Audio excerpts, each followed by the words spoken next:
آقا کریم نے ارشاد فرمایا جس نے استغفار کو لازم کر لیا تو اللہ تعالیٰ جل شانہ ہر غم سے، ہر مشکل سے، ہر تکلیف سے اس کے لیے کشادگی پیدا کر دے گا، ہر اذیت دور کر دے گا، اور ہر مشکل اور ہر پیچیدگی سے اس کے لیے راستہ پیدا کرے گا، اور اللہ تعالیٰ جل شانہ اس کو وہاں سے رزق دے گا جہاں اسے گمان بھی نہیں ہوگا۔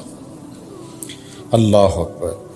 حضرت انس رضی اللہ تعالیٰ عنہ سے ایک روایت سن لیجئے، کہتے ہیں کہ رسول کریم صلی اللہ علیہ وآلہ وسلم نے فرمایا کہ جس طرح تانبے کو، لوہے کو، دھاتوں کو زنگ لگتا ہے، اس طرح دلوں کو بھی زنگ لگتا ہے، اور فرمایا زنگ کو اتارنے کے لیے جو چیز بنائی گئی ہے وہ استغفار ہے۔ تو استغفار دلوں کا زنگ اتارتا ہے۔ قرآن مجید کی تلاوت، کثرت ذکر، موت کی تذکیر اور استغفار، یہ دلوں کا زنگ اتارتا ہے۔ اللہ اکبر۔ تو یہ آپ کے سامنے جو احادیث رکھی گئی ہیں، اللہ ہمیں ان سب پہ عمل کی توفیق عطا فرمائے۔ کثرت کے ساتھ لا الہ الا اللہ اپنے معمولات زندگی میں شامل کریں، یہ تجدید ایمان کا ذریعہ ہے۔ اسی طرح سبحان اللہ و بحمدہ یہ دن میں 100 مرتبہ اپنے معمولات میں شامل کر لیں۔ اگر سمندر کی جھاگ سے بھی زیادہ یا اس کے برابر بھی گناہ ہوئے تو یہ کلمات صرف 100 مرتبہ پڑھنے سے سارے گناہ بخش دیے جاتے ہیں۔ اسی طرح درود شریف کی کثرت، سورہ ملک کو یاد کرنا اور سورہ یاسین کی تلاوت کرنا 10 قرآن مجید پڑھنے کے ثواب کے برابر۔ تو یہ اتنا خزانہ آج کی اس نشست میں آپ کو دے دیا گیا ہے، اللہ آپ کو جزائے خیر عطا فرمائے۔ تو یہ یاد کر لیں ماہ صیام کے اندر، انشاءاللہ آپ کو بڑا نور نصیب ہوگا۔ بہت ساروں کو تو یاد ہوگی، اور جس کو نہیں ہے تو پڑھنا تو آج سے شروع کر دے سورہ ملک روزانہ۔ لیکن باقی حضور کی جو آرزو تھی، حضور نے ایک تمنا کی ہے، حضور کے دل میں ایک خواہش تھی کہ اگر یہ ہو جائے تو امت کے بھلے کی بات ہے، تو فائدہ تو ہمارا ہوگا، خوش حضور ہو جائیں گے۔ اللہ اکبر۔ تو فرمایا کہ میری آرزو ہے کہ میرا ہر امتی سورہ ملک اپنے سینے میں سمو لے۔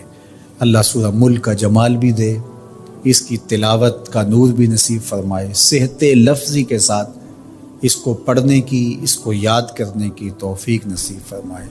وہ سینہ قبرستان کی طرح ہے جس میں قرآن کی کچھ آیات نہیں ہیں، تو اس لیے اپنے سینے کو منور کریں، آباد رکھیں۔ اللہ آپ کو اپنی خاص عنایات نصیب کرے۔ ایک دن صحابہ سے فرمایا میرا دل چاہتا ہے کہ ہر مومن کے سینے میں سورہ ملک ضرور موجود ہو، یہ میری تمنا ہے، حضور نے فرمایا۔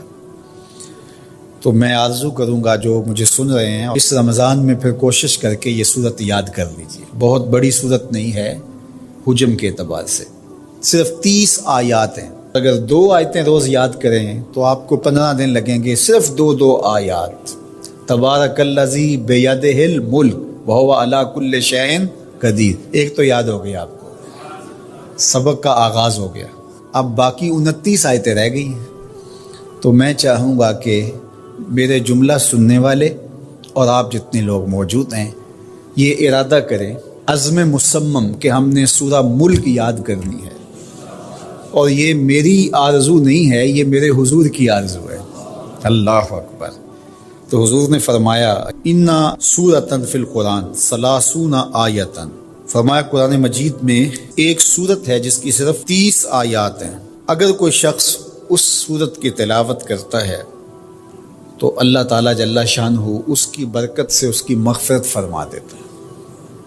اور فرمایا کہ وَهِيَ تَبَارَكَ الَّذِي بِيَدِهِ الْمُلْكُ، اور وہ سورت ہے تبارک الذی بیدہ الملک، سورہ الملک ہے۔ مجھے امید ہے کہ آج جا کر ہی آپ جو ہے وہ اس سبق کو شروع کر دیں گے، اور اگر آپ کو 5 آیتیں بھی آج یاد ہو گئیں یا 3 آیتیں بھی یاد ہوگی تو آپ کو لگے گا کہ کوئی مشکل کام نہیں ہے۔ تو اس رمضان المبارک میں سورہ ملک ضرور یاد کر لیں۔ حضرت عبد الرحمن بن عوف رضی اللہ تعالیٰ عنہ صحابہ میں سب سے زیادہ امیر تھے، سب سے زیادہ دولت اصحاب رسول میں اگر کسی کو دی گئی تھی تو وہ حضرت عبد الرحمن بن عوف رضی اللہ تعالیٰ عنہ کو دی گئی۔ جب مکہ سے ہجرت کر کے یہ لوگ مدینے تشریف لائے